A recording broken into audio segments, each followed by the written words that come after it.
Hi, welcome to another video from the Smart Enough Factory. I'm going to get right to the point here. I'm going to be talking about why does using Modbus for control feel like opposite day. Now, this is going to be very specific to a certain number of people, but do you find yourself wanting to write to a contact, or actually writing to a contact, or only want to read a coil when sort of in your head you know that sounds a little bit wrong? Well, if you don't watch this presentation all the way through, I would suggest that all you need to do is RTFM. No, really, read the flipping Modbus specification. So, without further ado, I'm going to set the scene. So I'm going to talk about, in my presentation, the scope, like how wide or narrow I'm going to focus this on. My assumptions I made about you, the audience, because, of course, you could dive right in and talk about the problem, but if I don't provide some background, then people who are maybe not as au fait with this, or just starting to dabble, or even just interested, are not going to be able to sort of see where I'm coming from, or at least be able to follow along.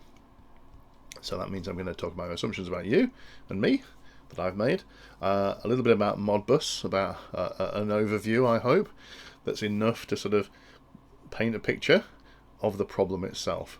And that problem is around about the difference between a real world application and a simulation, which could be a real, a true simulation. You don't really care about it, you're just trying to practice, or you actually have a software control system as well. And well, that's early on, but the real dilemma starts when you start mixing those up. And of course, we're talking then about physical inputs and outputs versus internal. Internal what? That's the question, and I think that's what's answered. Once you've got your internal definitions right, we should be able to fix it. So, and that will also help our thinking, or my thinking. Maybe that's the honest answer, is my thinking about Modbus I/O, and then we'll have some conclusions. So I've got a clicky keyboard, so let's see what we can see here. Okay, what I'm going to do is I'm going to focus on the application of Modbus, and particularly discrete coils and contacts. And I'm going to call them coils and contacts for now. And I'm not really going to discuss registers or collections of bits into bytes and words. I'm not really going to talk about a discussion in any real depth about the protocol itself or the implementation of it. But really, the context of the presentation is about using it or applying it to Modbus in a control or visualization environment such as SCADA, which is supervisory control and data acquisition, or with some sort of human-machine interface, or HMI, which used to be called an MMI, as a man-machine interface, but now the term is HMI. And we're going to do that as opposed to between sort of controllers, which is sort of machine-to-machine communication. So my assumptions. Perhaps you're a maker or a hobbyist, perhaps you're into home automation and you're exploring control solutions, and you've heard of SCADA, which is supervisory control and data acquisition. You're going to know a little bit about PLC programming in general, ladder logic, and maybe function blocks. And this is, you don't have to be an expert, you just need to know a little bit about it. And you know what Modbus is, and the point is here, just applying it seems wrong. And that's what I tried to indicate in the title, and I put wrong in nice little air quotes or whatever, when you use it for simulation, especially when you use it for simulation of an external computer control, for simulation of an external computer control of a system, which is a very long-winded way of talking about PLCs. But the reason I've tried external computer control is that it's not just PLCs that you can use to control systems with. And perhaps you're a student, and you're just curious and like to watch videos on YouTube like I do. So, and you're curious as to why this might be a thing, or you're curious as to know why I'm so deluded in my older age about Modbus, or why I've deluded myself about Modbus is maybe the true answer to that. But there is a reason for this. I have seen it on forums that people are confused or do sort of maybe go through a few hoops to sort of get this right in their head. So here we go. So this 30,000 foot view of Modbus, okay, it's a protocol for reading and writing to I/O, and it's typically PLC I/O, and that's either discrete bits, which we're going to focus on, or multiple points, so collections of bits into bytes and then into words. It was developed by Modicon in 1979. It's a lightweight A simple set of functions for data only. And lightweight's a really interesting concept here, especially if you compare it to things like OPC UA. In Modbus, you must know the context of this, where this data comes from. What does that bit represent? Modbus is not going to tell you. OPC UA is going to go into all sorts of details through this whole masses of XML that tell you what type of sensor it came from and what the conditions are, and what's even potentially how you turn that result into a real physical measure, which is great, but of course it's a bit more heavyweight, and if we focus on Modbus, you need to know the context of this. It's been royalty free since 2004, and so thank you very much, Schneider Electric, and that's a genuine thank you. It's widely available. That makes it more widely available than perhaps not perhaps that it would have been if it was completely sort of not free. So there's many tools will actually support it, or free tools, and the examples here are Fuchsia, which is a spelt Fuxa, but that's a open source SCADA system, which is very good to use. Node-RED, RMMS, which is a simulator, and actually a programmer for Modbus. It's a Modbus sort of master simulator, but you could connect it to real systems. OpenPLC, which is a suite of, it's a programming set which uses other open source tools like Beramiz to create a full environment to program in ladder logic or function blocks, or even sort of code, essentially, that are covered by the PLC Opens, which is an organization, the multiple ways to program PLCs. And in fact, I've used productivity open controllers, which are Arduino based. What that means is that you can end up with controllers that are essentially open source, and for industrial use, that are based on what are maker type tools. So that sort of tends to close that loop between this maker space and industrial control, which has happened over the last few decades. Modbus itself works over serial communication or Ethernet. I've got in brackets, it just works. If it's set up correctly, then it does. Maybe that's the always thing. If it's set up correctly, it will work. So yes, it does work. Ethernet, usually Ethernet port 502, maybe default. The serial comms RS232 or RS485. The concept, you might see the concept of, or the acronym RTU, which stands for Remote Terminal Unit. Serial, if it's RS232, is point to point. RS485 is point to multipoint. But you can read all about it on that website at the bottom there. So that's the overview of Modbus itself as a protocol used for communicating between PLCs, or to a PLC.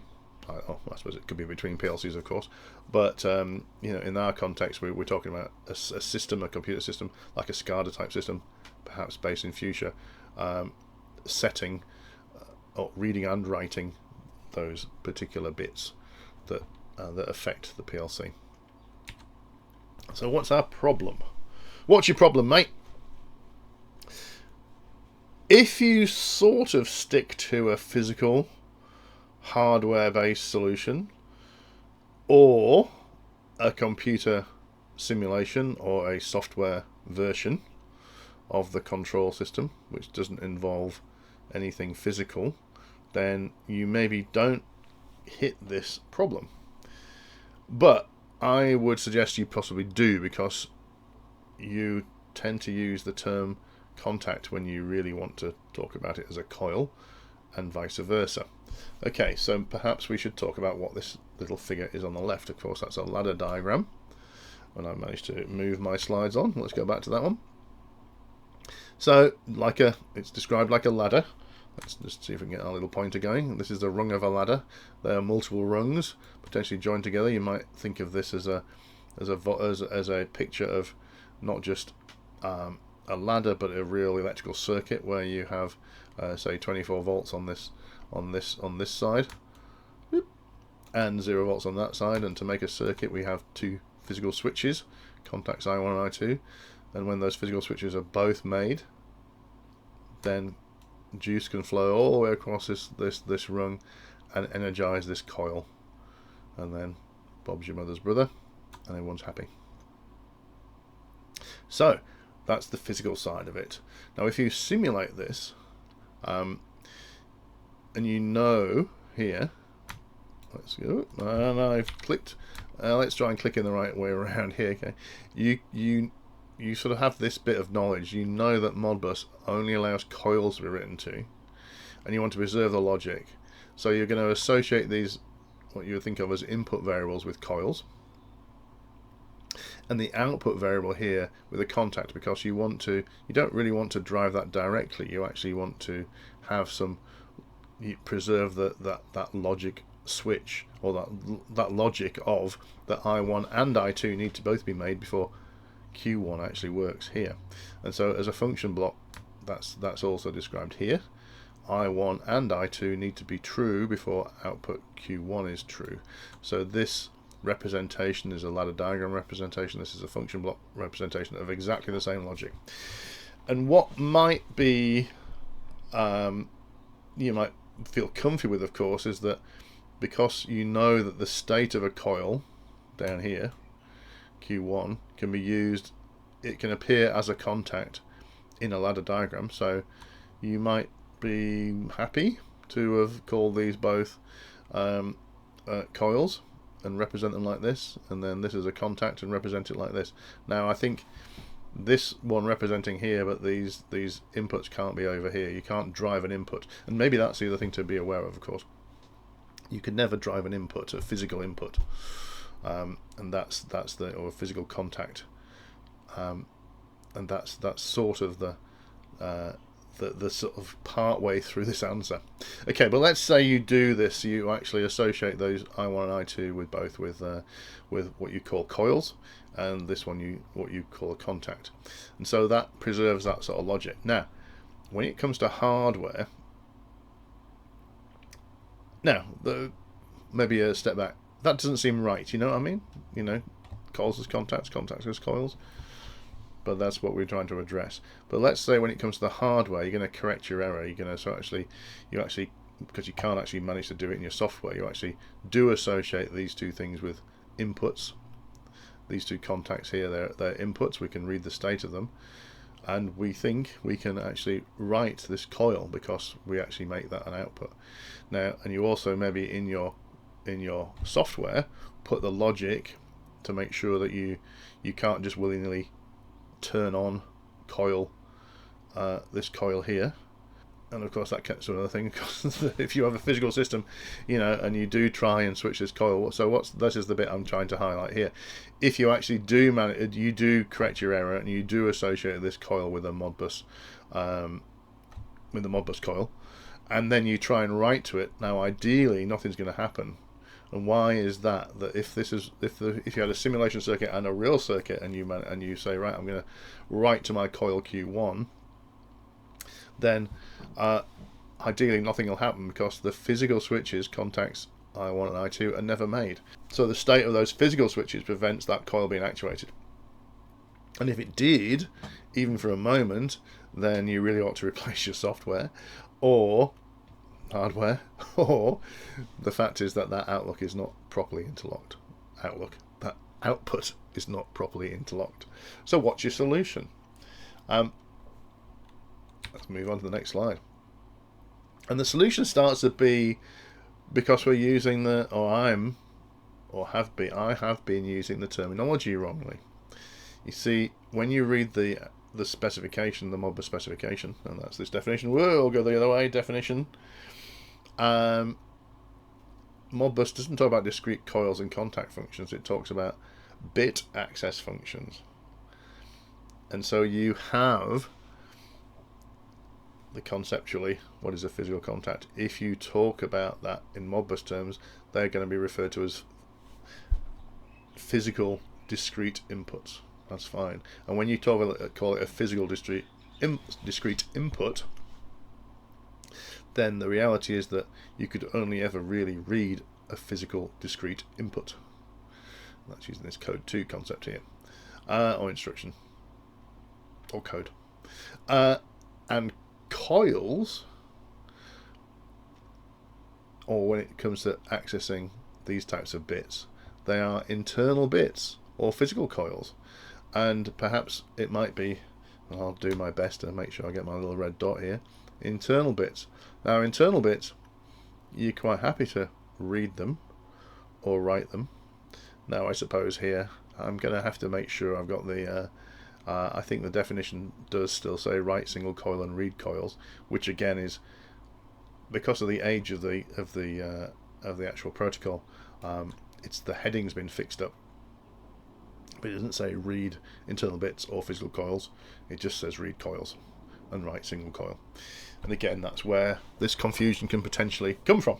But here we go. Once we realise that we talk about internal bits rather than physical coils, and then things become a little bit better.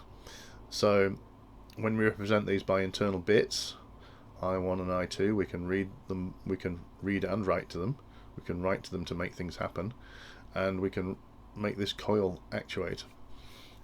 And they can all be, all of those things on that row are Modbus coils in that concept. Whereas, but specifically these two are internal bits, and this can be an internal bit, or we can call it an internal bit or coil, doesn't really matter.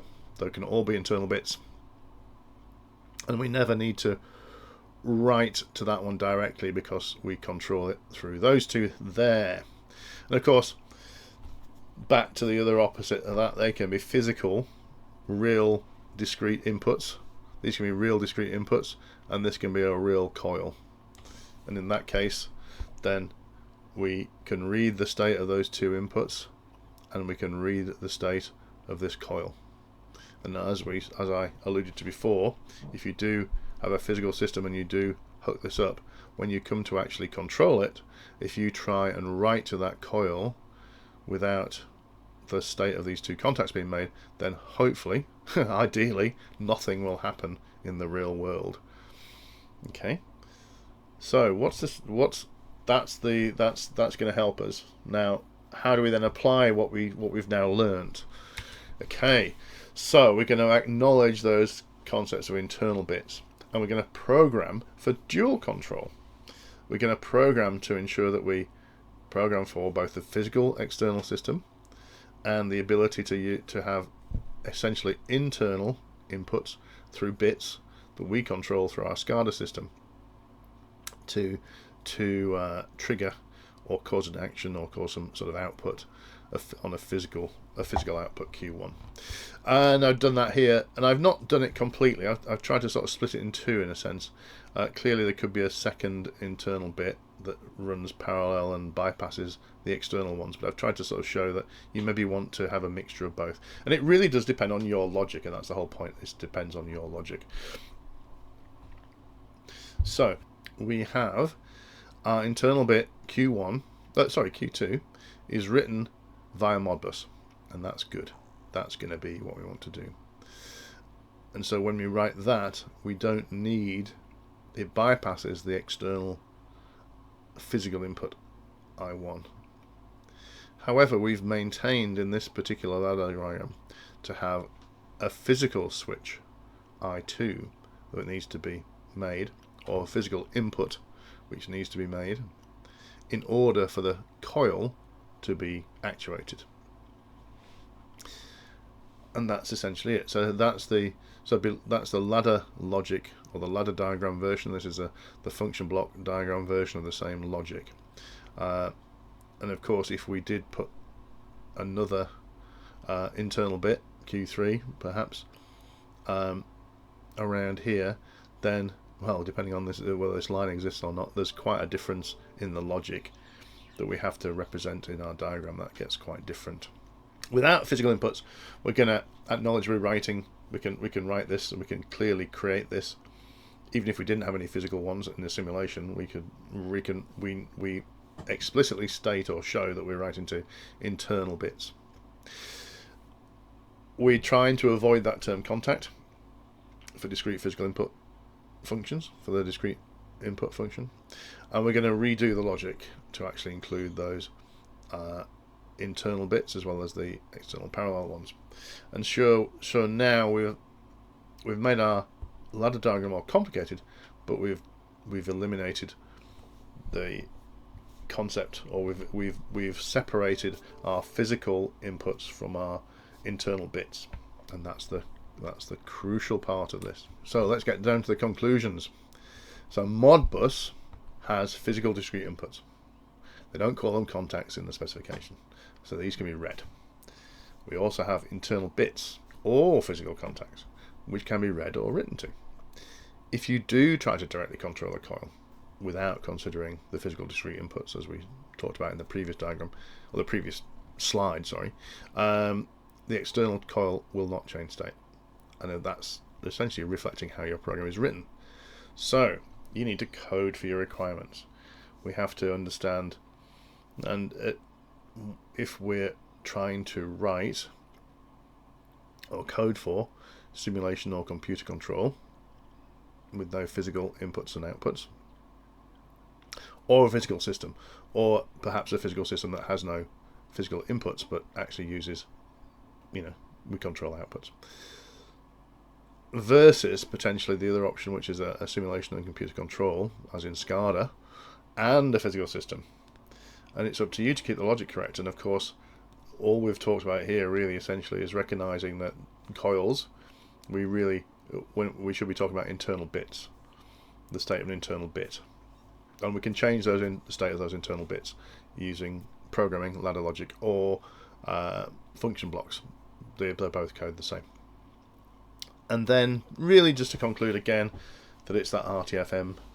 So we have to read our flipping specification, and once we've done that, the fact is that that will provide hopefully answers to mine and your dilemma. So thank you very much for watching. I've enjoyed making this. So yeah, I hope you enjoy watching it. Thank you. Bye bye.